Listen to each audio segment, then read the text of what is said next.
tenía 22 años. Y en la segunda autopsia practicada sobre su cuerpo, hace escasas fechas, aparecieron demasiados misterios.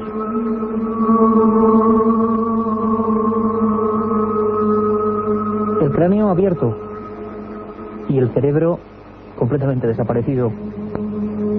Los dientes eran los de otro cadáver y su cara estaba rellena de piel de otra persona. Este es un drama terrible, un tema duro para todo el equipo de Milenio 3, que además viene a colación de un asunto que nos habíais pedido en diferentes ocasiones. Esa extraña historia entre la leyenda y la verdad, entre el misterio y lo rotundo, que son los traficantes de órganos, los que en muchos países son bautizados como ladrones de vida.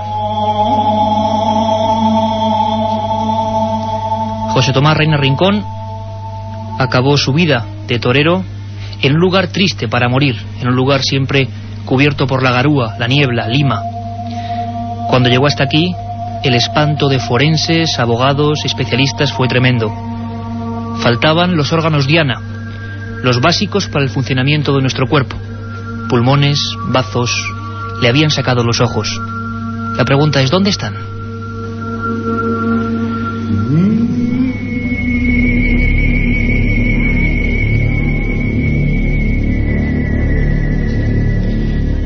Diez y 34 minutos, Milenio 3, os habla Iker Jiménez, al frente de un magnífico equipo compuesto por Carlos Barroso, Katia Rocha, Carmen Porter y hoy Javier Rodríguez a los firmes mandos técnicos.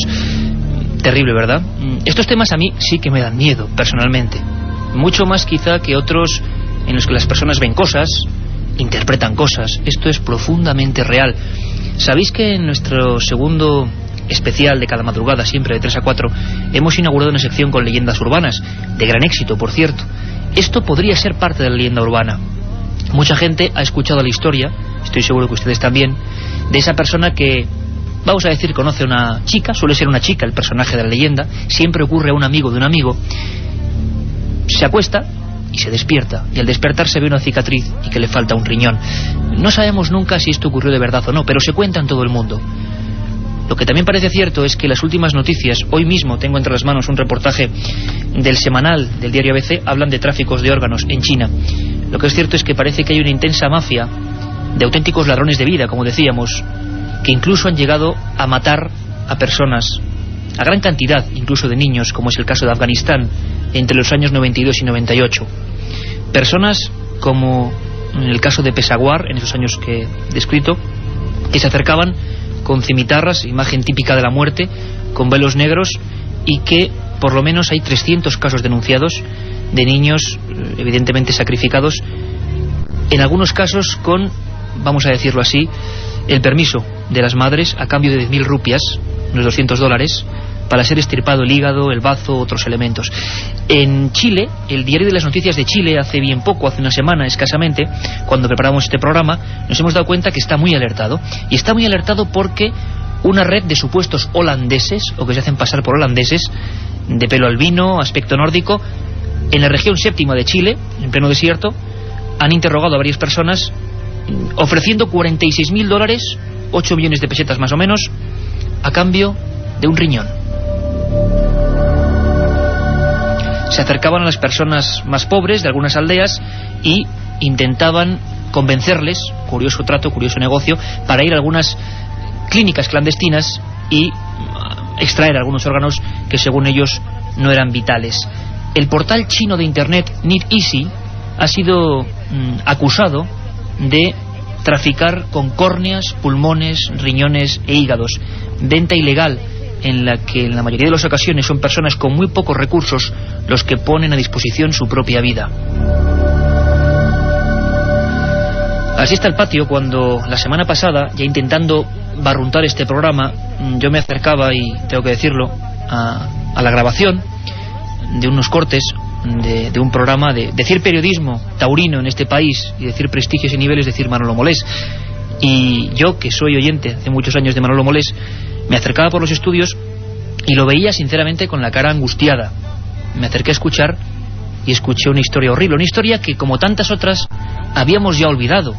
y que gracias a él, en este caso Milenio 3, recupera. Era la historia de este torero, de este último caso, con un español como protagonista del tráfico supuestamente de órganos. Manolo Molés, aquí en el estudio en la cadena SER. Bienvenido, muchas gracias. Buenas noches, Iker. La pregunta sería, bueno, tan impresionado como yo, mucho más, ¿no? Cuando hablas con ese abogado Marcos García Montes y te cuenta una cosa espectacular. Sí, porque es espeluznante la historia, ¿no? Desde un principio. Y además siempre está, aparte de la barbaridad, del asesinato y de lo que hicieron sufrir al chaval, ¿no? Está el tema del dinero por medio, ¿no? Todo arranca, pues, un chaval que como tantos otros se queda descolgado del circuito de matadores de toros, intenta buscarse la vida como puede en ese tipo de corridas extrañísimas que dan en pequeños pueblos donde apenas hay dinero y donde matan ganado autóctono. Y bueno, lo cierto es que el chaval había conseguido cobrar $1.000 y otros $1.000 de un compañero, y todo parece que arranca en el momento en que va a una casa de cambio a cambiar algunos dólares por moneda peruana, y hay una conexión entre la persona que le cambia el dinero y este grupo de serenos, que al final es una especie de mafia, en la que parece que a partir de ahí toda esta tragedia llega buscando fundamentalmente, bueno, pues el dinero a través de lo que llevaba, o el tráfico de órganos, ¿no? Además de una serie de barbaridades, ¿no? Que en vida supusieron una muerte terrible, ¿no? Le partieron la nariz, le partieron la mandíbula, como tú decías, aparece pelo de mujer en su propio pelo, le cambian los dientes que no son suyos, le matan con unas piedras colocadas en la tráquea, y bueno, y a partir de ahí parece que además durante un día y pico o 2 días están haciéndole barbaridades, incluso una violación con una porra antes de que muera, ¿no? Y a partir de ahí pues todo lo demás, cuando lo lanzan al mar, el mar lo devuelve y después aparece vacío. Aparece vacío, como dice Manolo Molés, director del programa Los Toros, y nos ha ocurrido una cosa estremecedora, y es que, sinceramente, obsesionados por este asunto, nos hemos puesto a buscar en todo tipo de archivos y hemos encontrado un documento que no tienen ni los abogados ni los forenses, y que por supuesto hemos remitido rápidamente, y es que el cuerpo evidentemente aparece vacío. Y la Gerencia de Relaciones Públicas, en nota de prensa número 179/2002, de los médicos legales de la morgue de Lima, donde se hace la primera autopsia a este hombre, dicen, y esto no se ha difundido en España, dicen que enviaron el cadáver con todos los órganos. Lo cierto es, como dice Manolo, llegó vacío. Y hemos hablado con el forense que practica la autopsia de ese cuerpo, ni más ni menos que don José Antonio García Andrade, psiquiatra forense, conocido como uno de los más prestigiosos de Europa y profesor de esa disciplina en la Universidad Complutense. Es increíble ver este documento que tengo entre las manos. En Perú dicen que el cuerpo de ese torero fue normal, y escuchemos ahora, por favor, a don José Antonio García Andrade. Pero estaba totalmente víscero, eso sin duda ninguna, y lo diga quién evisceró el cadáver. Si no fueron los forenses del Instituto Anatómico Forense, alguien tuvo que ser, pero cuando el cadáver llega a España totalmente víscero. Le falta el cerebro, que al abrir la cabeza no tiene cerebro, no tiene masa cerebral ninguna, y el resto de las vísceras, no tiene corazón, no tiene pulmones, no tiene hígado, no tiene bazo, en fin, no tiene intestinos. Es totalmente una evisceración total. No es habitual. Nosotros, cuando tenemos que tomar, a veces evisceramos al cadáver para ir estudiando víscera por víscera, pero restituimos las vísceras a su lugar idóneo, que es las cavidades anatómicas del cuerpo. O sea que no tenemos por qué quedar fuera del cuerpo. Lo que está claro es que aquí lleva sin ninguna víscera, y al decir ninguna pongo especial énfasis, es decir, no tenía ninguna víscera. Ahí está el misterio. Marcos García Montes, con el que luego vamos a charlar un rato, me decía que estaba helado, que no sabía de la existencia. Ayer yo mismo, hace 3 días hablaba con otro de los forenses, el doctor Rollo Villanova. Le pasaba este expediente, se quedaba alucinado, porque cómo es posible que los médicos del Perú digan abiertamente en un documento que no ha salido en España, repito, y que hemos encontrado, que extrajeron algún trocito de algo y que el cuerpo fue perfectamente. Hay alguien intermedio, hay otros médicos misteriosos. Manolo Molés me apuntaba una cosa muy interesante. Sí, porque ahí hay que alabar el valor tremendo que ha tenido el padre de Reina Rincón, ¿no? Que se empeñó cuando le dijeron que... Porque toda la idea de los forenses peruanos y de la policía eran que había que incinerar el cadáver. Y el padre le pareció muy sospechoso y muy extraño, ¿no? Y se negó desde el principio que se incinerara el cadáver. Y fue las gestiones que hizo a los pocos días de desaparecer el chaval. Y bueno, el padre estaba en el Perú y conseguimos hablar con él. Él nos dio la noticia, ¿no? Y le animamos a que se fuera al Perú. Él ve que todo el mundo quiere incinerar el cadáver y él se niega a que lo incineren, y por tanto lo que está claro es que hay un intento por parte de tanto de policía como de forenses en que el cadáver no viniera a España, porque claro, posiblemente el cadáver estaba vacío ya. Y aparte sellado ahí con zinc para que no se abriese, y es el espanto. Se descubre un cuerpo completamente desprovisto, despojado de los órganos vitales, lo que llaman órganos diana. Quizá el último ejemplo terrible de algo que estamos viendo que no es ninguna leyenda. La otra realidad. Milenio 3. En la cadena SER. Primer día, llegada al hotel y alojamiento. Segundo día, ruinas de Petra y pistas de Nazca. Tercero, Sábana Santa de Turín, pirámides de Egipto y... Ninguna agencia te ofrece un viaje como este, lleno de misterio y aventuras. Solo Iker Jiménez te lleva a las fronteras de lo imposible. Un viaje de 150.000 kilómetros que recorre el lado más enigmático y sorprendente de la historia. Fronteras de lo imposible, de Iker Jiménez, publicado por Editorial Edad. La otra realidad. Fenómenos extraños. Misterios sin resolver. Milenio 3. En la SER. Y ya sabéis, hacemos un pequeño alto en el camino, que cada madrugada de 3 a 4, precisamente después del programa Los Toros de Manolo Molés, tenéis que seguir enganchados a la SER, porque hay una segunda edición con libros, leyendas, noticias, viajes, la historia perdida en nuestro magazine.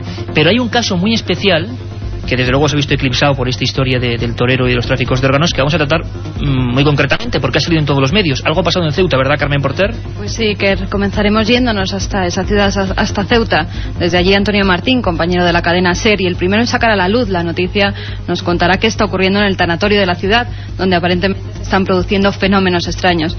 Pero ahora, para todos nuestros oyentes, un pequeño adelanto. Vamos a escuchar a Gemma Rodríguez, una de las señoras de la limpieza que estaba presente cuando comenzaron a oírse unos extraños lamentos. Además, curioso, Carmen, porque es el último caso en que la policía, 8 agentes de policía, durante 2 ocasiones certifican con partes la existencia de, vamos a llamarle, supuestos lamentos en un lugar tan extraño y cerrado como era ese tanatorio, y el último caso en que la Policía Nacional investiga un fenómeno extraño. Escuchamos ahora a una de las personas que servían allí en el tanatorio. Sobre las 3 de la madrugada yo escuché unos gritos, ¿no?, de una mujer, y se lo comunico a mi compañera. Digo, Encarni, ¿tú estás escuchando lo mismo que yo? Dice, la verdad es que sí. Pues vamos a ir en auxilio de esta mujer por si le está sucediendo algo. Cogimos las dos, registramos todo lo que es el tanatorio municipal, salimos al patio, inclusive a la calle, a vigilar por si era alguna chica de la barriada, y nada, y no encontramos nada. Bueno, pues estuvimos 1 hora escuchando las dos, claro, esperando que eso se calmara, pero que va, cada vez era más intenso. Bueno, pues decidimos pues llamar a la policía local, que inmediatamente pues se personó allí en el tanatorio.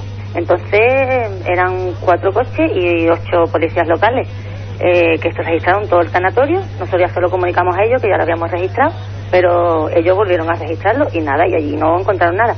Incluso ellos escucharon los mismos gritos. Ocurría en Ceuta esta misma semana. La policía realmente inquieta ante unos sucesos raros donde los haya. Carmen.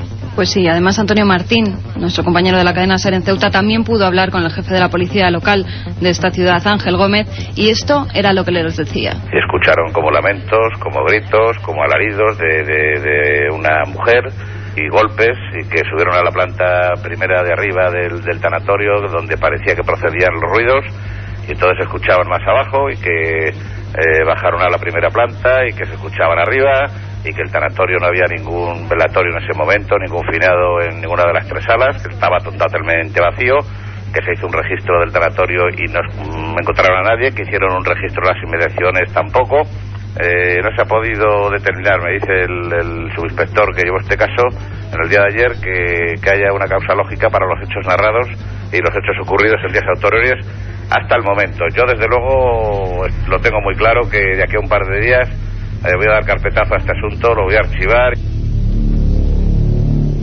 Carpetazo al misterio, una táctica habitual, pero ha ocurrido en Ceuta y hablaremos esta noche de 3 a 4. Solo sabéis que hay un correo electrónico, milenio3@cadenaser.com, milenio3@cadenaser.com, para ser leídos esta misma noche en la segunda edición.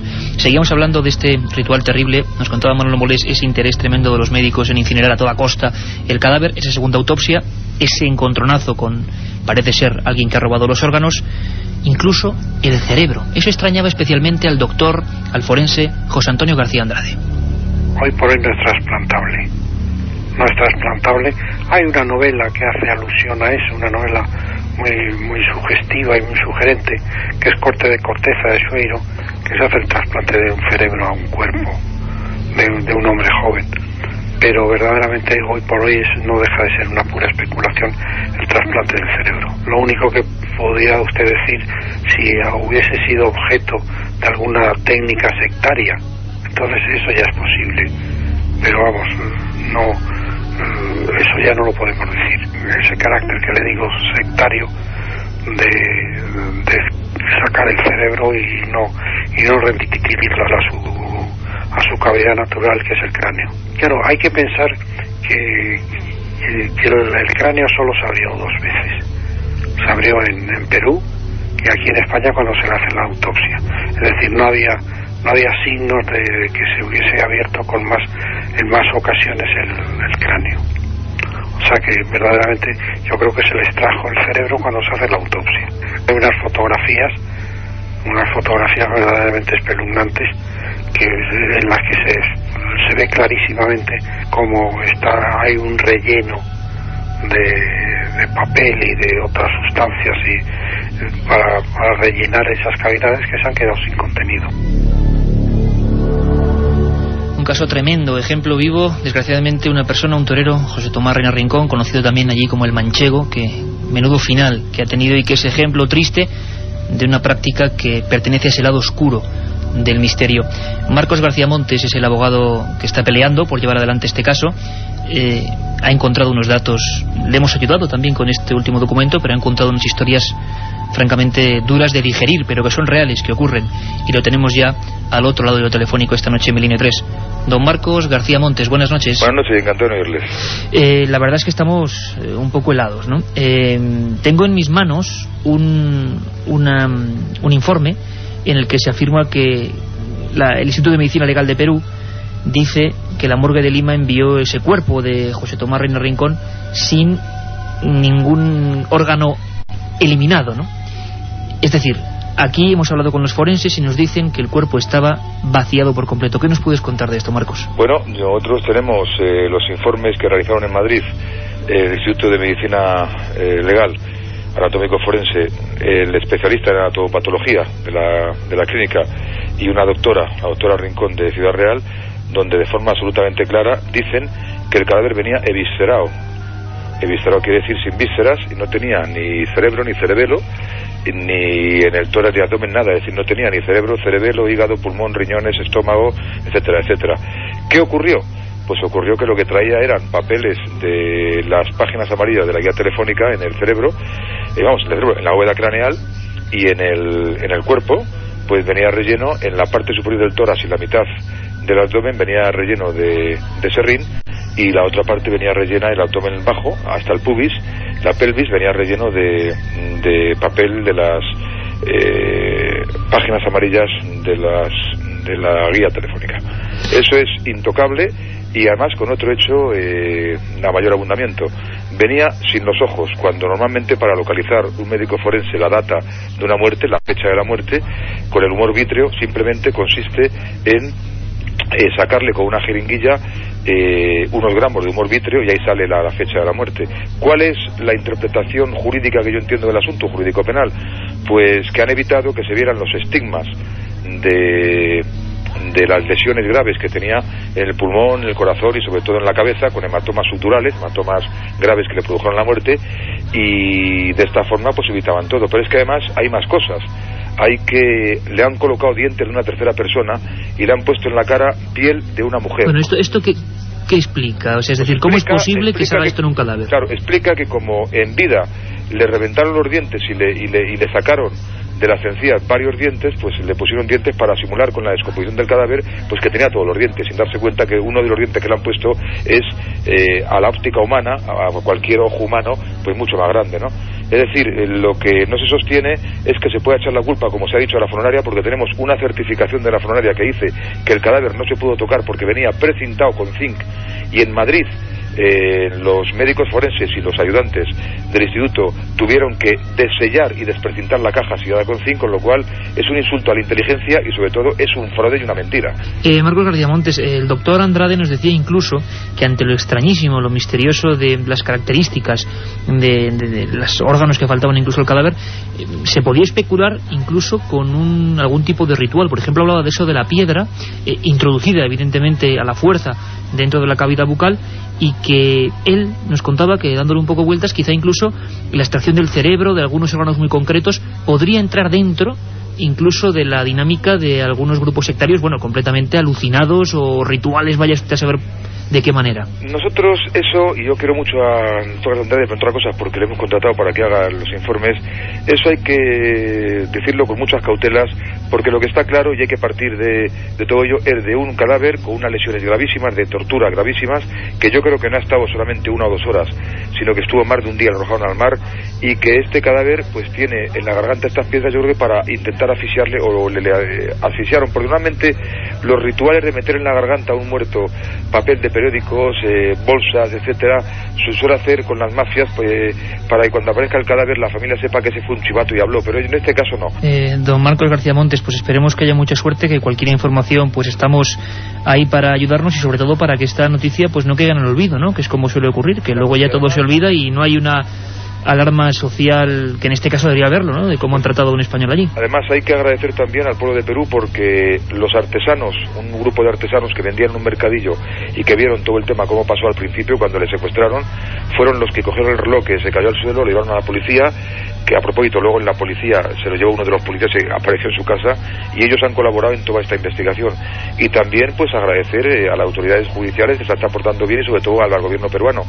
Y eso sí, tenemos que pedir ayuda al gobierno español, a su majestad el rey, al presidente de gobierno, a autoridades, porque realmente hasta la fecha no han dicho nada, y yo creo que tienen que decir mucho, porque es un ciudadano español que ha sido vilmente asesinado en el extranjero, y que el padre pues tiene que estar gestionando recursos económicos para hacer viajes, para pagar abogados, para pagar gastos, y eso no es fácil, sobre todo cuando ocurren casos tan dramáticos, ¿no? Y por último, ¿dónde podrían estar esos órganos diana que llaman los más elementales del cuerpo humano? ¿Las sospechas? Pues no sé, lo que normalmente se hace primero en un cuerpo es dejar los órganos dentro, porque puede haber una segunda autopsia y se le tiene que meter conservantes para embalsamarle. Y en segundo lugar, si se extraen los órganos, que es una práctica inusual porque es un disparate, pues además de las tomas que mandaron a toxicología para que se vieran, muestras de hígado, pulmón, corazón, riñón, estómago, etcétera, pues también lo que suele hacerse es que se deja esto normalmente custodiado bajo frigorífico, etcétera, por si acaso hubiera que hacer una segunda o una tercera prueba científica, ¿no? Y es lo que no aparece por ningún sitio, porque si los médicos dicen que los órganos los metieron dentro del cuerpo y no aparece, evidentemente es que lo han destruido o los han vendido, lo que sea, yo ahí ya no entro, ¿no? Marcos García Montes, muchísimas gracias. Sabes que estamos ahí con vosotros apoyando esta historia, al menos que se conozca, y desde luego seguiremos muy de cerca la noticia. Un abrazo muy fuerte. Muy bien, suerte. Agradecemos a la cadena serie a vosotros todo lo que estoy haciendo, ¿eh? Suerte. Gracias por todo, un abrazo. La otra realidad. Fenómenos extraños. Misterios sin resolver. Milenio 3. En la SER. Tremendo el testimonio de Marcos García Montes, el abogado de esa familia. Tremenda también, imaginamos, la sensación del padre de José Tomás Reina Rincón, esta víctima de lo que parece un asunto demasiado extraño. El doctor Andrade, José Antonio García Andrade, nos hablaba de un paso más allá. Especulando, él veía quizás la posibilidad de algún tipo de ritual extraño que precisamente en esa zona de Perú no es infrecuente. Vamos a escucharle. En la antigua humanidad, pues una de las cosas que había que hacer era comerse el corazón del enemigo para apoderarse de las fuerzas y de las energías de su enemigo. Y entonces, bueno, una vez terminada la lucha, abrían el cadáver para comerse el corazón del enemigo y de esa forma obtener toda la energía del cadáver. Por eso digo que es la única cuestión que pudiera ser, que es algún tipo de ritual. Sí, esto es una pura especulación, con algún tipo de ritual que sacasen las vísceras para obtener esos beneficios a través de esos rituales que afortunadamente en el mundo civilizado ya no se da. Afortunadamente yo conozco Lima, es un lugar que tiene muchos claroscuros, esa garúa de la que hablábamos, y sí es cierto que ha habido algunas sectas denunciadas precisamente en Lima por actuar con cadáveres, con cuerpos y hacer, por ejemplo, ofrendas de cerebros o corazones a los supuestos dioses. Algo tremendo, algo que nos sobrecoge y que hila directamente con estas últimas denuncias que hablábamos, que se publican en el semanal esta misma semana, este mismo domingo, de los más de 22.000 ejecutados en China y misteriosos médicos que recorren los lugares para inyectar algunas sustancias y llevarse los órganos. Manolo Mola, es una historia terrible. Sí. Yo te agradezco mucho que hayas estado aquí, incluso qué terrible también cómo intentaban, como tú empezaste con la historia, a especular con que un suicidio, los amigos, y al final nada de nada. Claro, y al final yo creo que es admirable la entereza del padre, ¿no? Que quiere lavar la memoria de su hijo. En el principio decían que si había sido un altercado, que si traficaba con drogas, que si el propio chaval, el crimen había sido entre toreros. Mire una historia, ¿no? Que iban a tapar lo que aparecería después y que puede ser un ritual o puede ser un simple negocio. En definitiva, lo que ha sido es un crimen brutal, asqueroso y sobre todo para un final terrible para un chaval que se fue a la aventura con el sueño de pensar que iba a encontrar la gloria y encontró la muerte, y además una muerte que cuesta mucho trabajo de desenredar para conocer la auténtica verdad. Y en eso sí que hay que admirar a su padre, que no quiere que el final sea este para su hijo. Manolo, muchas gracias, y aquí estamos para contarlo en la cadena SER. Gracias, Iker. Una historia tremenda, misterio puro y duro, real, la otra cara. Esas efigies tremendas de Afganistán, de Peshawar, intentando atrapar a niños para vaciarlos. Quizá entronca con una tradición no menos terrible del que un día hablaremos, que son los ladrones de cuerpos que había en España, los auténticos vampiros, los sacamantecas, los hombres del saco. Hablaremos de ellos con nombres y apellidos. Han sido la cara más negra y más oculta de una historia que desgraciadamente sigue presente. Parece que la sangre, los órganos, la vida sigue siendo muy importante para gente con pocos escrúpulos. Nosotros, mientras podamos como periodistas, seguiremos denunciándolo. Nos vemos a las 3 de la madrugada con todo ese tipo de materiales que hemos hablado en Milenio 3. Buenas noches. La otra realidad. Milenio 3 en la cadena SER.